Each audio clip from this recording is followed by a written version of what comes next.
Hey everyone, welcome to this deep dive. Oh, yeah, this is going to be a good one. It really is. We're diving into some excerpts today, and let me tell you, they really get you thinking. Mm-hmm. They're all about miracles, spiritual growth, and, that concept of the ego, Yeah. that little voice inside that sometimes feels like it has a mind of its own. Oh, yeah, for sure. So are you ready to explore some pretty powerful ideas together? Absolutely. I think these excerpts are really going to challenge our typical assumptions about ourselves and the world. Yeah, for sure. We're going to unpack ideas about the nature of reality and how forgiveness can transform how we see everything. That's a great way to put it. And right off the bat, I was just so intrigued by this whole idea that miracles aren't just random supernatural events. Yeah. They're described as natural signs of forgiveness, Yeah. which is interesting enough on its own. But then it goes on to say that miracles reflect the laws of eternity, not time. Ooh, that's a good one. What do you make of that? Well, that's where it gets really interesting, isn't it? Because if eternity is beyond our normal understanding of time, Right, then miracles might operate on principles we don't usually even consider, right. instead of cause and effect in a linear way. Yeah. Maybe it's more about a shift in our state of being that allows miracles to happen. So instead of asking, how did that miracle occur, Yeah, maybe the question is what state of mind allows for miracles to be perceived? exactly.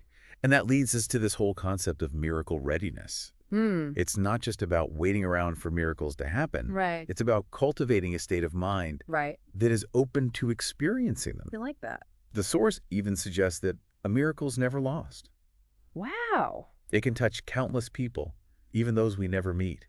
Really? It's like a ripple effect, spreading outward from a shift in perception. That makes me think about times when I might have missed seeing a miracle, just because I was so focused on my own worries or fears. Yeah. Have you ever felt like you were blocking yourself from experiencing something amazing? Oh, absolutely. Just because you were holding on to a certain belief or expectation? All the time. Yeah. And the source material really dives into this idea that miracles and fear both come from thoughts. If we choose one, we automatically reject the other. That's a powerful choice point. It is. So it's about recognizing those fearful thoughts and consciously choosing a different perspective. Yeah. There's this line that really stood out to me. Fear is really nothing, and love is everything.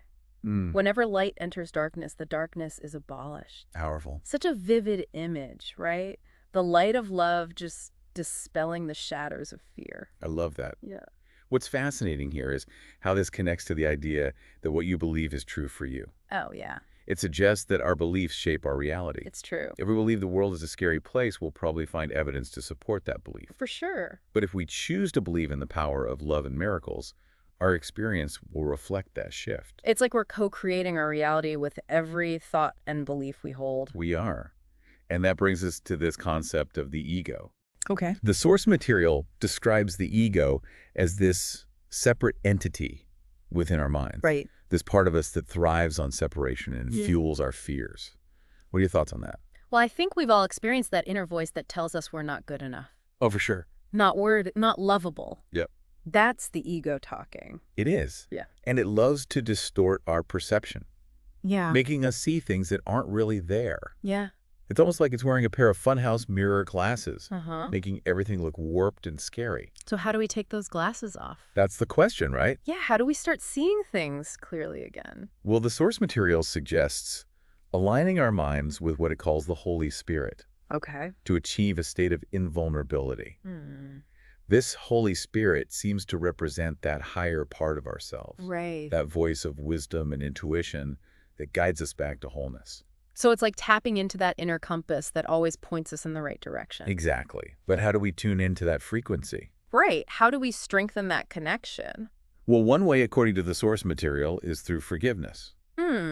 Not just forgiving others, Yeah. but forgiving ourselves too. That's tough. It is, but it suggests that forgiveness is a key that unlocks a completely different perception of the world.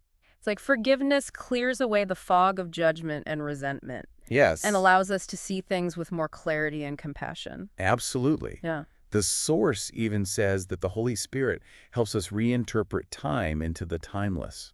Wow. It's like we're being invited to step outside of our linear understanding of time Yeah. and experience reality from a more expansive perspective. That's mind-blowing. It is, right? It's like stepping out of the river of time and into the vast ocean of eternity. An incredible concept. And speaking of expansiveness, the source material highlights that sharing loving thoughts actually strengthens them. Really? It's like radiating energy throughout what it calls the sonship, returning thanks to the Father for his joy. It's like we're all interconnected, and every loving thought we send out just ripples outwards, touching countless others and amplifying the power of love in the world. It makes you wonder, what loving thoughts can we share today to contribute to this radiating energy? That's a great question. Could be as simple as sending a silent blessing to a stranger, Right. or expressing gratitude for the beauty around us. I love that these excerpts are packed with so much to ponder.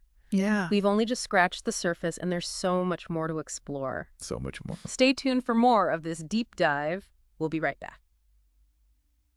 Welcome back to our deep dive. We're exploring these powerful ideas about miracles and the ego and that journey toward spiritual wholeness. I love how these excerpts just keep challenging us to question our perceptions. Right. It's like they're saying, don't just accept the reality you see. Yeah. There's so much more to discover beneath the surface. Exactly. And that brings us back to this idea of miracle readiness, Yeah. actively cultivating a state of mind that is open to the miraculous. I like that. The source suggests this involves aligning our minds with a higher power. Okay. A force of love and truth that goes beyond what our ego thinks it wants. For sure. It's a pretty big shift in thinking. It is. Think about it. What if we stopped seeing ourselves as separate individuals, Yeah. struggling to get what we want? Right. What if instead we saw ourselves as connected to this infinite source of love and wisdom? That's a good question. How would that change the way we approach life? Right. The source material describes this Holy Spirit as a guide, a voice of truth leading us back to unity with something greater than ourselves. Right. And it's fascinating how it talks about the Holy Spirit working through opposites, Yeah, like light and darkness, fear and love, separation and unity. it's true. So instead of resisting those negative experiences, Right. we can learn to see them as part of a larger process of growth and integration. Yeah. It's like those opposites are actually two sides of the same coin. That's a great way to put it. And speaking of interconnectedness, Yeah. remember how the source material talked about sharing loving thoughts, strengthening them? Right. It's almost like we're all part of this invisible network of energy. We are. And every act of love, kindness, or forgiveness just adds to the collective good. It does. Have you ever felt that sense of connection? Oh, yeah. Like your thoughts or actions were somehow influencing the world around you in a positive way. All the time. I It's those moments when you feel a surge of love or gratitude. Right. And it's like that feeling radiates outward, touching everyone and everything around you. Exactly. And it's not just wishful thinking. Right. The source material really emphasizes this idea of interconnectedness. Yeah. It even suggests that our relationships with each other are a crucial part of our spiritual development. Okay. It's through our interactions with others that we learn and grow. Right. We challenge each other Yeah. and support each other on the path. Okay, but what about the ego? Yeah. We've been talking about this higher power, this connection to something greater. Right. But how do we deal with that inner voice that constantly tries to pull us down? That's where it gets tricky. Yeah. The source material describes the ego as this master manipulator, constantly trying to convince us that we're separate, that we're not good enough, Right. that we need to protect ourselves from the world. Yeah. And one of its most powerful weapons is guilt. It's like the ego is constantly whispering in our ear. Oh, yeah. You messed up. You're not worthy. Yeah. You don't deserve to be happy. They're not lovable. It can be so hard to shake off those voices. It is. But the source material offers a way out. Okay. It points us toward the transformative power of forgiveness. Forgiveness. Not just forgiving others, which is hard enough. Right. But forgiving ourselves. Yeah. Releasing those old wounds, those past mistakes, those things we keep beating ourselves up about. That makes so much sense. Holding on to guilt and resentment. It's like carrying around a heavy backpack full of rocks. It is. It weighs us down and keeps us from moving forward freely. And the source material goes even further, Okay. suggesting that forgiveness actually changes the way we see the world. There's this powerful passage. The real world is attained simply by the complete forgiveness of the old. The world you see without forgiveness. Wow. So it's not just about feeling better emotionally. It's about actually shifting our perception of reality. Exactly. When we forgive, we're not condoning the actions that hurt us, Okay. but we're releasing ourselves from the grip of those experiences. Right. It's like we're choosing to see the world through a different lens, I like that. a lens of compassion, understanding, Yeah. and even love. That's a beautiful image. It's like taking off those dark, distorted glasses Right. and putting on a pair that allows us to see the world in all its vibrant color and complexity. And when we see the world in this way, we start to recognize the interconnectedness of all things. We see the divinity in ourselves and in others. We understand that we're not separate individuals struggling to survive, Right. but rather we are all part of this vast and loving universe. But how do we cultivate that kind of forgiveness? That's a good question. Especially when we've been deeply hurt or betrayed. Right. How do we let go of the anger and resentment that can feel so deeply ingrained? I think the source material would say it's not about suppressing those feelings Okay. or pretending they don't exist. Right. It's about acknowledging them, allowing ourselves to feel them fully, Yeah. and then choosing to release them. It's a choice. It's a conscious choice, a decision to step out of the cycle of pain Yeah. and into the possibility of healing. It sounds like a process, a journey that requires both courage and compassion. It is. And the source material emphasizes that this journey is not a solo mission.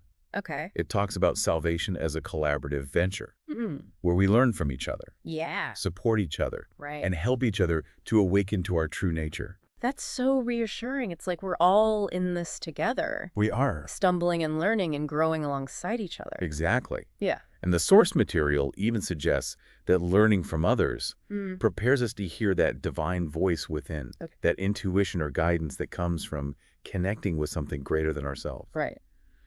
There's a powerful line that says, God will come to you only as you will give him to your brothers.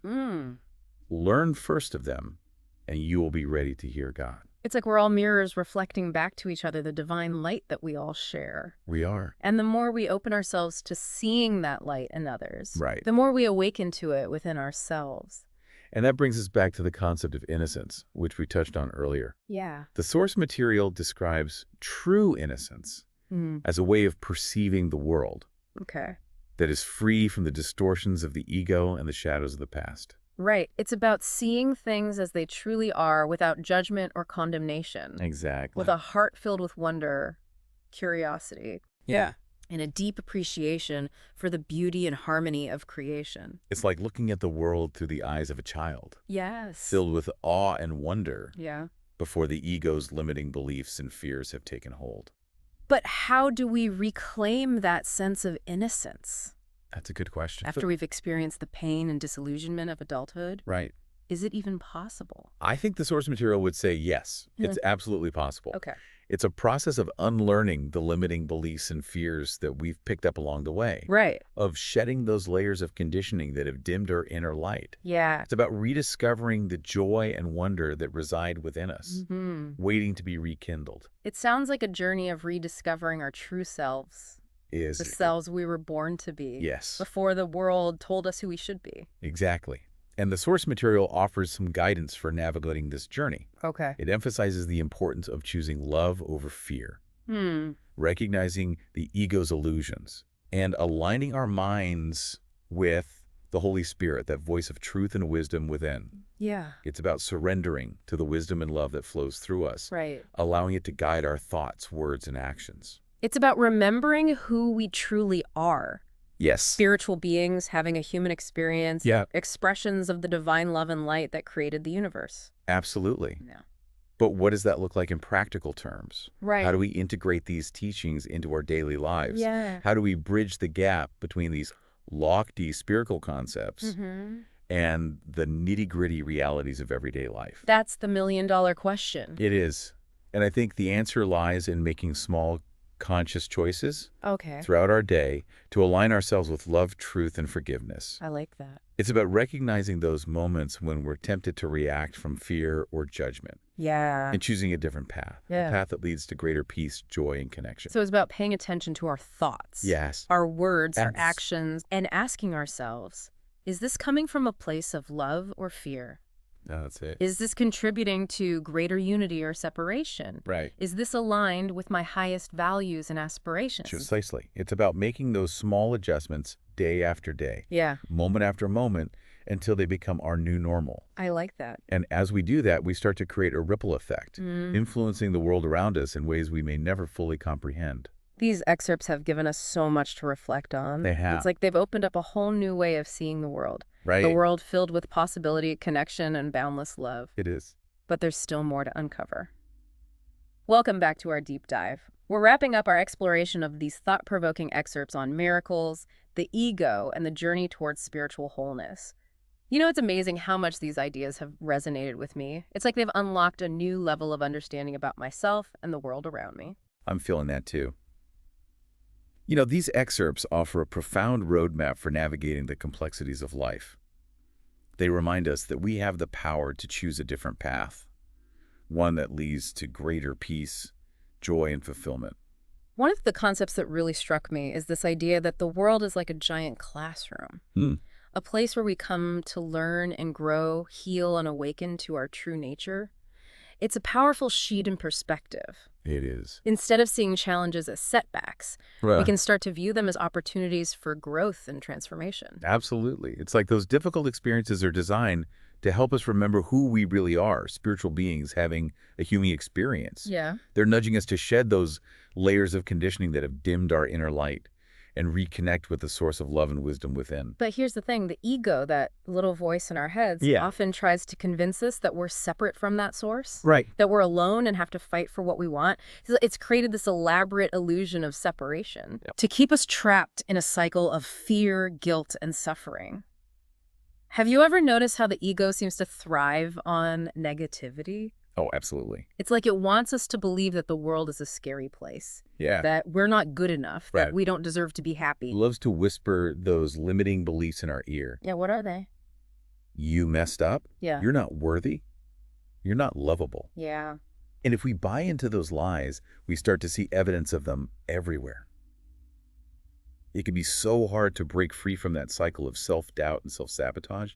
So how do we do it? How do we silence those negative voices and reconnect with that source of love and wisdom that resides within us? The source material seems to point towards forgiveness as a key that unlocks the door to greater peace and wholeness. Forgiveness is such a powerful force. Yeah. It's not about condoning wrongdoing or pretending that hurts didn't happen. Right. It's about releasing ourselves from the chains of resentment and anger. It's about choosing to see ourselves and others through a lens of compassion and understanding. It's about recognizing that we're all on this journey together, each of us doing the best we can with the tools and resources we have available. There's that incredible line from the source material. The real world is attained simply by the complete forgiveness of the old. The world you see without forgiveness. So good. It suggests that forgiveness doesn't just change how we feel, Right. it actually transforms how we see the world. Imagine if we could all see the world through the lens of forgiveness. Wow. How different our relationships, our communities, and our world would be. It's a beautiful vision, isn't it? A world where love, compassion, and understanding prevail. And the source material reminds us that creating this world starts within each of us. Yeah. It's about recognizing that true peace and happiness can't be found by chasing after external things. They come from cultivating an inner awareness of our own inherent worthiness and connection to that higher power, that source of love and wisdom that flows through us all. But how do we access that source? How do we cultivate that inner awareness? It can feel so elusive sometimes, especially when we're caught up in the hustle and bustle of daily life. I think it starts with making small conscious choices throughout our day to align ourselves with love, truth, and forgiveness. Okay. It's about paying attention to our thoughts, words, and actions. It's about asking ourselves, Yeah, is this coming from a place of love or fear? right. Is this contributing to greater unity or separation? Is this aligned with my highest values and aspirations? So it's not about grand gestures or dramatic transformations. It's Yeah. about those everyday moments, those tiny shifts in perspective that gradually create a ripple effect, influencing the world around us in ways we may never fully comprehend. Exactly. And the source material reminds us that we don't have to do this alone. Yeah, okay. It emphasizes that our relationships with each other are a crucial part of our spiritual development. Right. We learn from each other, support each other, and help each other to awaken to our true nature. It's like we're all on this journey together, stumbling and learning and growing alongside each other. There's that powerful line that says, God will come to you only as you will give him to your brothers. Learn first of them and you will be ready to hear God. So powerful. It's a beautiful reminder that the more we open ourselves to seeing the divine light in others, the more we awaken to it within ourselves. And that brings us back to the concept of innocence, which we touched on earlier. Yeah. The source material describes true innocence as a way of perceiving the world that is free from the distortions of the ego and the shadows of the past. It's about seeing things as they truly are, with a heart filled with wonder, curiosity, and a deep appreciation for the beauty and harmony of creation. It's like reclaiming the joy and wonder that we experienced as children before the world told us who we should be. It's a beautiful vision, isn't it? A world where we see each other through the eyes of innocence, recognizing the divine spark that resides within each and every one of us. It's a world where love, compassion, understanding prevail. And it's a world that we can help to create starting right here, right now, by making those small, conscious choices to align ourselves with our highest values and aspirations. It's been an incredible journey exploring these profound ideas with you. As we wrap up this deep dive, I'm left with a sense of hope and possibility. These excerpts remind us that we are not broken, that we are not alone, and that we have the power to create a world that reflects the love and beauty that resides within each and every one of us. This deep dive may be over, but the journey continues. Keep these insights close to your heart. Remember the power of choosing love over fear, forgiveness over judgment, and unity over separation. Cultivate a sense of wonder and appreciation for the beauty that surrounds you, and share the gifts of kindness, compassion, and peace with the world around you.